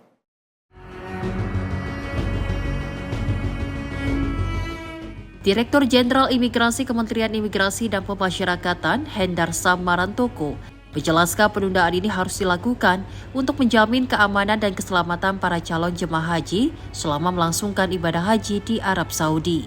Hendarsman menjelaskan penggunaan visa non-haji seperti visa bekerja dan kunjungan jadi alasan utama keimigrasian menerapkan penundaan sementara waktu bagi calon jemaah haji. Meskipun demikian, penundaan ini bersifat sementara waktu. Artinya calon jemaah haji yang terkendala administratif dapat menyelesaikan proses tersebut selama masa ibadah haji tahun ini berlangsung. Hal ini disampaikan Hendar Sam saat ditanya mengenai jumlah calon jemaah haji yang tersandung keberangkatan non-prosedural di kantor Pusat Direktorat Jenderal Imigrasi Kemenimipas pada Senin petang.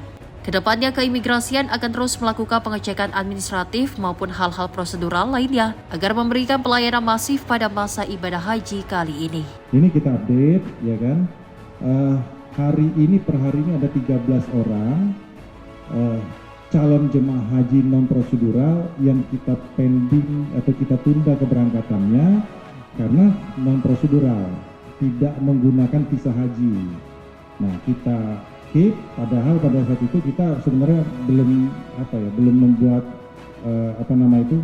baru besok Kementerian Haji itu on, tapi karena instrumen dari imigrasi sudah lengkap, maka kita bisa hold itu dulu. Maksudnya bukan apa, supaya bukan menghalangi rakyat kita untuk melaksanakan haji, tapi untuk melindungi mereka.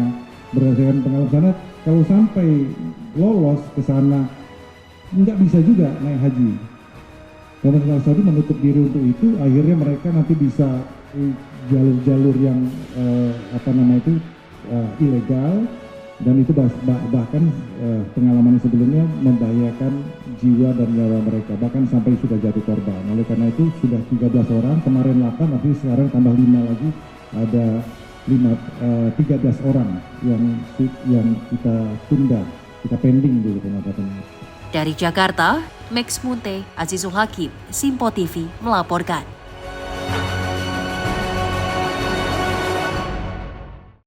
Sementara itu, Kota Mekah dan Madinah, Arab Saudi telah bersiap menyambut jutaan umat Islam di dunia yang akan menjalani ibadah haji tahun ini, termasuk calon jamaah asal Indonesia yang jumlahnya mencapai 200 ribuan orang. Seperti apa kesiapan pemerintah Kerajaan Arab Saudi dan para petugas haji Indonesia Arab Saudi? Berikut informasinya.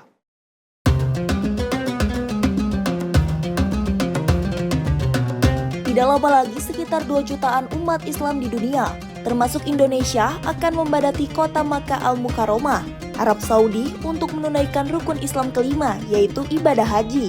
Masjidil Haram di kota Mekah telah bersiap menyambut musim haji 1447 Hijriah.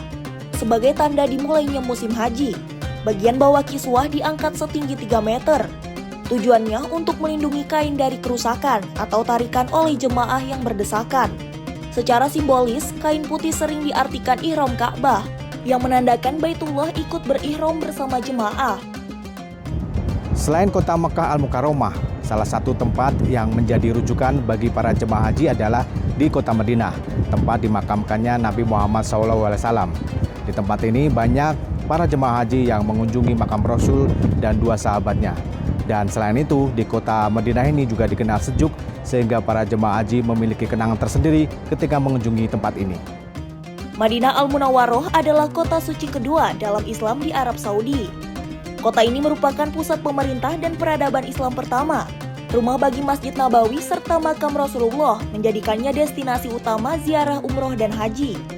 Pada musim haji tahun ini, pemerintah telah menyiapkan 118 hotel untuk menampung sekitar 103.000 jemaah haji pada gelombang pertama. 1 nanti ada 22 hotel, sektor 2 ada 23 hotel, sektor 3 ada 24 hotel, sektor 4 ada 26 hotel, dan sektor 5 ada 22 hotel. Nah ini semuanya ada 118 kurang lebih, kalaupun nanti tidak ada perubahan, nanti kita akan update lagi. Jadi hotel-hotel yang akan ditempati jamaah haji untuk gelombang pertama sekitar 100.000 setengahnya. Jadi 100.000 akan datang ke Madinah, nanti setelah musim haji dari Mekah gelombang kedua yaitu akan datang dari Mekah menuju Madinah sekitar 100.000 lebih seperti itu. Nah ini kita sudah siapkan untuk hotel-hotel dan rekan-rekan PPIH juga sudah proses tadi sektor 1, sektor 2 juga sudah proses monitoring, juga survei ke lokasi hotel-hotel. Mudah-mudahan penyambutan pertama nanti ada 15 kloter tanggal 22, itu kita sudah siap semua hotelnya. Kalau tidak berubah Yogyakarta nanti pada pukul 6.25 yang kloter pertama, awalnya JKG 2 tapi kemudian karena ada perubahan jadwal jadi Yogyakarta. Tapi intinya sih secara keseluruhan hotel kita sudah siapkan. Kalau seandainya nanti ada hal-hal yang memang berubah dari penerbangan, kita akan lihat. Nah sejauh ini majmuah juga yang memang mengelola hotel kita sudah koordinasikan, dan kemudian juga pemilik hotel juga kita sudah koordinasikan. Alhamdulillah mereka memberikan respon yang baik.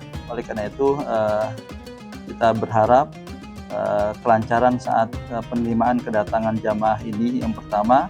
Dan hari pertama kalau tidak salah dalam jadwal itu juga ada yang pecah hotel, ada 1 kloter, dan mudah-mudahan nanti kita bisa antisipasi untuk hotel yang kloter yang pecah hotelnya. Itu barangkali. Terima kasih. Yang diterapkan. Jadi sebenarnya pecah hotel dalam 1 kloter tidak hanya Madinah, maka juga sama. Jadi kan posisi seperti ini. Jadi misalnya kayak tabung ya, kayak tabung air atau tabung gelas atau gelas segala macam. Misalnya hotel ini kapasitasnya 3 kloter, 1.000 misalnya, 400 misalnya. Nah, ternyata yang datang misalnya hanya 1.000, ternyata yang datang 3 kloter. Kalau 400 berarti kan 1.200. Nah, kloter pertama masih utuh, kloter kedua utuh. Nah, kloter ketiga karena misalnya ini hanya tinggal 200 sisa kapasitas di hotel ini. Selain hotel dan fasilitasnya, PPIH Arab Saudi juga telah menyiapkan hidangan makanan khas rasa Indonesia. Urusan perut jamaah menjadi prioritas, terutama pengawasan terkait gizi dan distribusinya. 23 catering berkualitas telah disiapkan demi pemenuhan konsumsi para jemaah haji. Makan sehari 3 kali karena masa tinggal di jemaah di Madinah ini kurang lebih 9 hari ya. Insya Allah akan mendapatkan menu-menu dengan menu Indonesia, dengan cita rasa Indonesia, karena salah satunya adalah tahun ini bumbu yang digunakan adalah full bumbu pasta yang berasal dari Indonesia. Nah, untuk memperoleh cita rasa Indonesia pun salah satunya lagi adalah chef atau juru masaknya juga berasal dari Indonesia. Jika seluruh fasilitas, sarana, dan prasarana sudah 100% siap, maka para jemaah haji diimbau untuk tidak membawa barang-barang yang berlebihan dan membahayakan. Kepada seluruh jemaah haji Indonesia yang beberapa hari lagi akan tiba di Indonesia, yang pertama sebelum berangkat pastikan semuanya sudah lengkap, persiapannya sudah disiapkan sebaik-baiknya, terutama kondisi fisiknya. Jadi masih ada waktu beberapa hari untuk recovery. Obat-obatan yang perlu disiapkan silakan disiapkan, vitamin yang perlu dibawa silakan dibawa. Dan jangan membawa barang-barang terlarang karena nanti itu akan sangat mengganggu jamaah haji yang lain pada saat di bandara. Tanggal 22 April 2026 dijadwalkan jemaah haji kloter pertama akan tiba di Tanah Suci. Sementara lebih dari 500 petugas haji sudah tiba terlebih dahulu di Arab Saudi, guna menyiapkan dan menyambut para jemaah haji agar perjalanan suci ribuan jemaah haji asal Indonesia berjalan lancar. Alhamdulillah wa syukurillah, pemerintah Kerajaan Arab Saudi telah siap menyelenggarakan ibadah haji tahun ini. Diperkirakan 2 juta umat Islam di seluruh dunia dan juga 221.000 jamaah asli Indonesia akan hadir di tempat ini. Dan kita berdoa agar mereka semua bisa melaksanakan ibadah haji dengan lancar dan menjadi haji yang mabrur. Dan jangan lupa, kami petugas Haji Indonesia siap melayani dan juga membantu Anda untuk mensukseskan ibadah suci, perjalanan suci Anda, sehingga Anda pulang dengan selamat ke Indonesia, kembali bertemu dengan sanak saudara. Dari Madinah, Arab Saudi, Ferdi Setiawan melaporkan untuk Sinpo TV.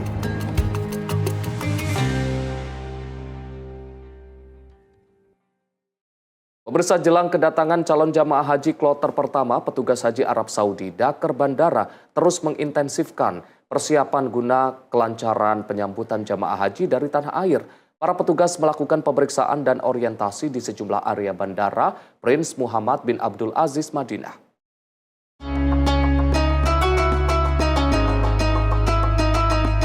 Para petugas haji daerah kerja bandara melakukan pengenalan lapangan, sekaligus pemetaan penanganan jemaah haji area Bandara Amma Madinah.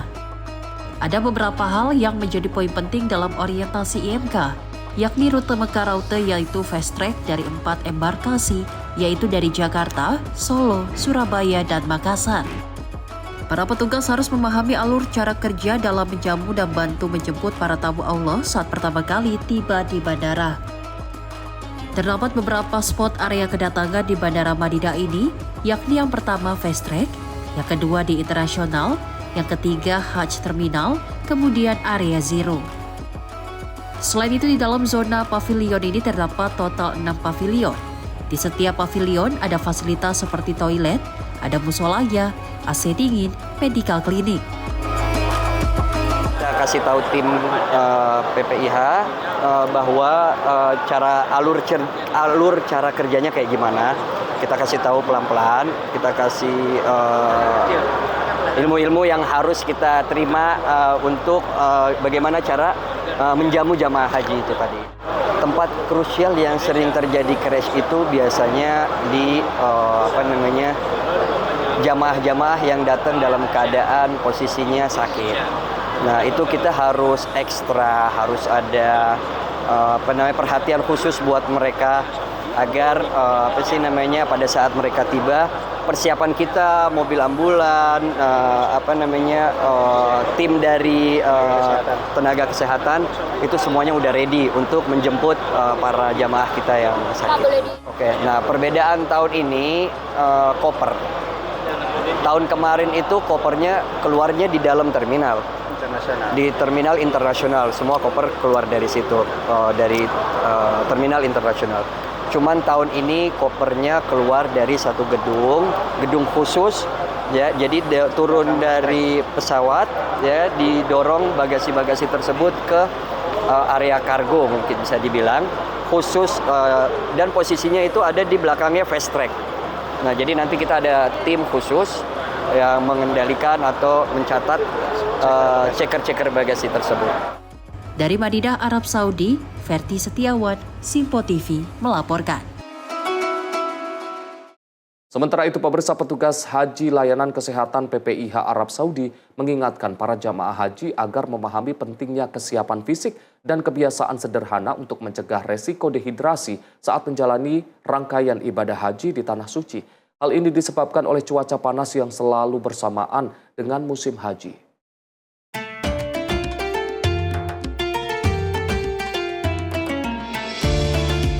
Kondisi cuaca di Arab Saudi selama musim haji 2026 diperkirakan tetap panas dengan tingkat kelembapan rendah, sehingga berpotensi menimbulkan gangguan kesehatan bagi jemaah. Diprediksi saat musim haji nanti, cuaca lebih panas, bahkan suhu bisa mencapai 45 derajat Celcius.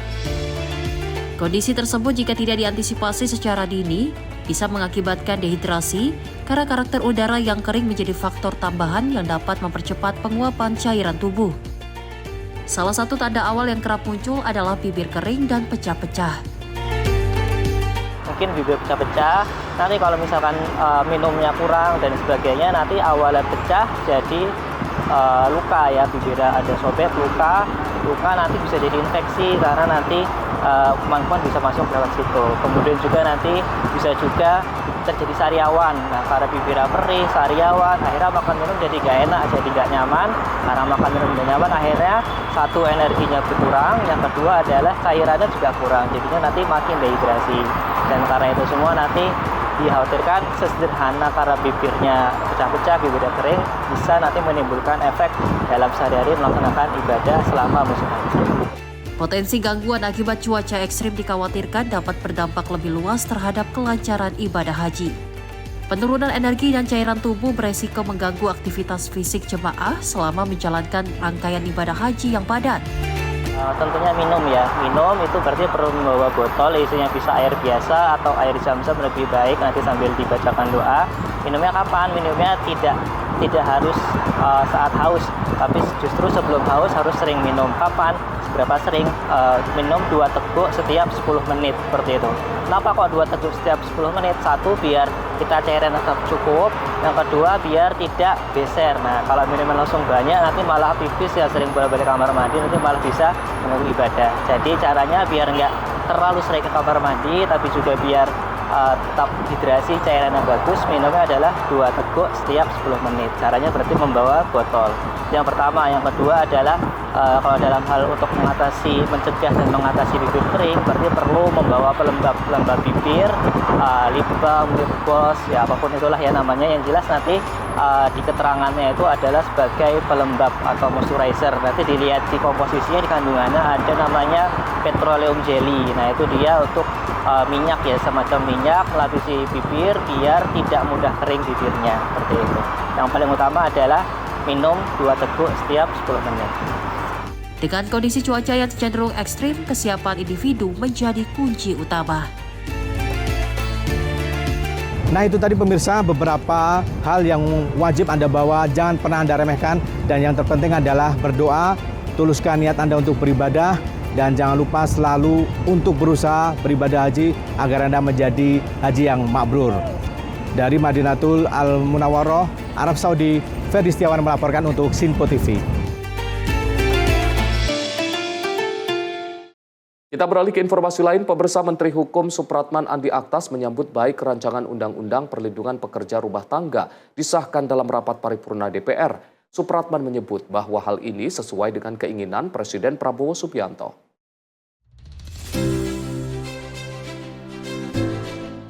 Setelah menanti selama 20 tahun, rancangan Undang-Undang Pelindungan Pekerja Rumah Tangga atau RUU PPRT kini disahkan oleh DPR. Pengesahan ini dinilai sebagai angin segar sekaligus hadiah spesial bagi para pekerja. Menteri Hukum Supratman Andi Aktas mengungkapkan pengesahan RUU PPRT tersebut sesuai keinginan langsung oleh Presiden Prabowo Subianto.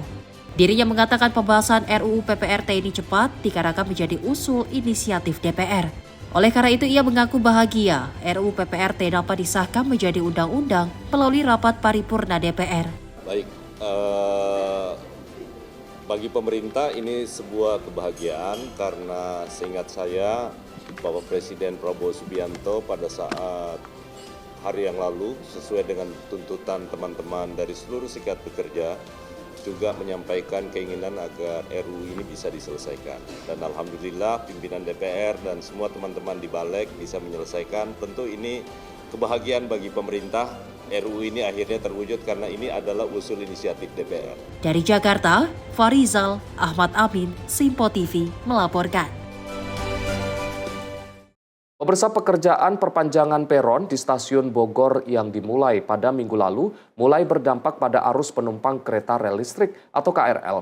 PT KAI Komuter Line mulai menyiagakan petugas di stasiun Bogor untuk membantu mobilitas arus penumpang khususnya pada area peron 4 dan 5 stasiun. Pengembangan peron 6 hingga 8 di stasiun Bogor sudah dimulai sejak 15 April lalu. Proyek ini menjadi upaya peningkatan layanan untuk mengakomodasi volume penumpang yang terus meningkat terutama di salah satu stasiun tersibuk itu. Menurut Vice President Corporate Secretary KAI Komuter, Karina Amanda, penerapan pengaturan khusus arus penumpang sudah dimulai terutama pada saat jam sibuk pada pagi hari. Petugas disiagakan di beberapa titik untuk membantu mengarahkan penumpang, terutama yang menuju peron 4 dan 5 serta penumpang yang tiba di stasiun. Para penumpang juga diarahkan untuk memanfaatkan jembatan penyeberangan Paledang sebagai alternatif guna mengurangi penumpukan di jalur utama. Jadi memang pekerjaan perpanjangan peron di stasiun Bogor ini sudah kita mulai dari minggu lalu ya, tepatnya tanggal 15. Dan kebetulan hari ini adalah hari Senin pertama. kita menghadapi pengaturan flow penumpang secara khusus di Stasiun Bogor sebagai bagian dari pekerjaan untuk perpanjangan peron. Jadi yang kami lakukan saat ini, kami menyiagakan petugas-petugas di Stasiun Bogor ini untuk membantu pengaturan flow penumpang, khususnya penumpang yang akan masuk ke area peron 4 dan 5 di Stasiun Bogor. Lebih lanjut, pihak KAI Komuter pun mengimbau kepada seluruh penumpang untuk selalu mengikuti arahan petugas demi menjaga kelancaran dan keselamatan bersama, terutama pada saat jam padat, khususnya di Stasiun Bogor. Dari Jakarta, Anggita Haryono, Dio Malau, Simpo TV melaporkan. Kita beralih ke informasi lain, pemirsa. Bareskrim Polri berhasil mengungkap tindak pidana penyalahgunaan BBM dan gas LPG bersubsidi di 223 titik lokasi se-Indonesia. Melalui pengungkapan ini, Bareskrim Polri menaksir kerugian negara sebesar 243 miliar rupiah.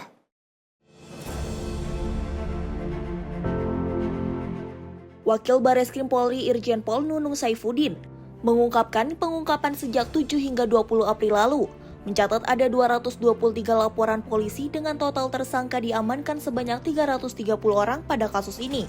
Dari tersangka yang berhasil ditangkap, barang bukti yang diamankan yaitu 403.000 liter solar, 58.656 liter BBM jenis Pertalite, 13.346 tabung gas LPG, serta 161 kendaraan roda 4 dan roda 2. Nunung menegaskan, temuan kasus ini mengakibatkan kerugian negara sebesar 243 miliar 669 juta rupiah selama 13 hari periode pengungkapan berlangsung.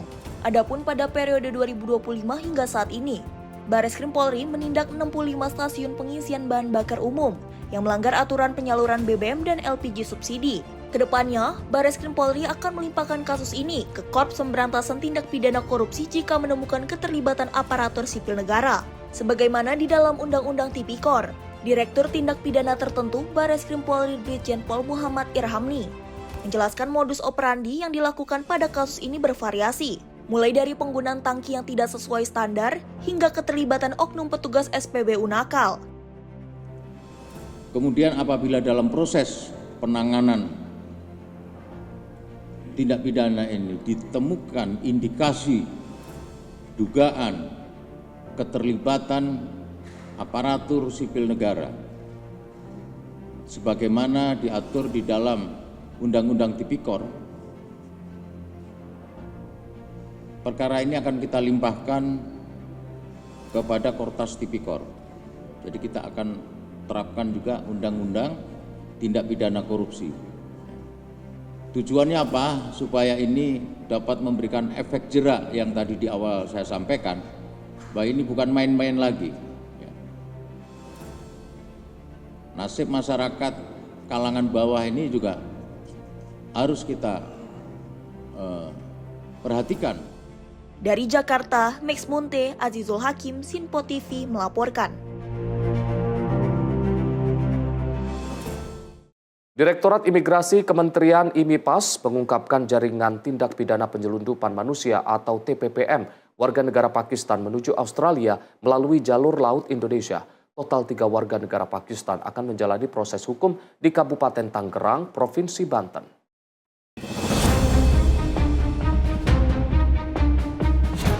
Tiga warga negara Pakistan diduga melakukan tindak pidana penyelundupan manusia dari negara Pakistan ke Australia melalui jalur laut wilayah timur Indonesia. Direktur Jenderal Imigrasi Kementerian IMIPAS, Hendar Sam Marantoko menjelaskan kasus ini bermula ketika Polres Aru mengamankan 4 pria berkewarganegaraan Pakistan di penginapan Kota Dobo, Provinsi Maluku pada September tahun lalu.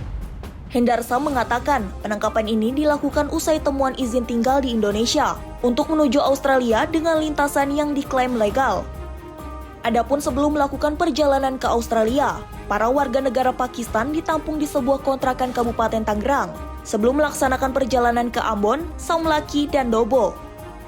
Kedepannya, keimigrasian akan memperketat gerbang masuk negara melalui setiap titik agar kejadian serupa tidak terulang kembali. Kita akan memperkuat fungsi intelijen kita, dan itu juga yang sudah kita lakukan. Kita punya desa-desa binaan yang sudah kita galakkan, jadi masalah TPPO dan TPPM ini menjadi concern kita bersama, bahwa warga negara kita yang menjadi objek dari TPPO atau TPPM ini supaya di daerah-daerah tertentu atau tempat-tempat yang biasanya itu menjadi sasaran para mereka-mereka ini kita berikan suatu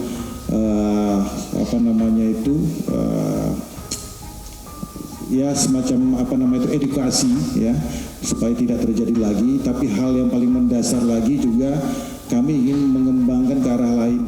Desember lalu, pihak setempat menerbitkan surat penyidikan terhadap SA, MS, dan MWK.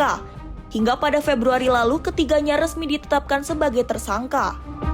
Pada tanggal 10 April 2026, berkas perkara oleh tersangka warga negara Pakistan atas nama SA, MSJ, dan MWK oleh pihak kejaksaan dinyatakan P21.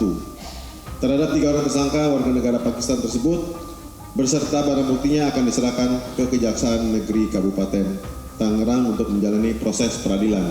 Sementara untuk keempat orang saksi yaitu para korbannya saat ini masih berada di Direktorat Jenderal Imigrasi Kuningan. Lebih lanjut, Kejaksaan Agung pun memastikan berkas perkara ketiga tersangka dinyatakan siap atau P21 dan akan menyerahkan kasus ini ke Kejaksaan Negeri Kabupaten Tangerang untuk proses penuntutan pengadilan. Dari Jakarta, Max Munte, Azizul Hakim, Sinpo TV melaporkan. Pemirsa, informasi tadi menutup perjumpaan kita hari ini. Saya Azhar Putra mewakili seluruh rekan kerja yang bertugas mengucapkan terima kasih, selamat malam dan sampai jumpa.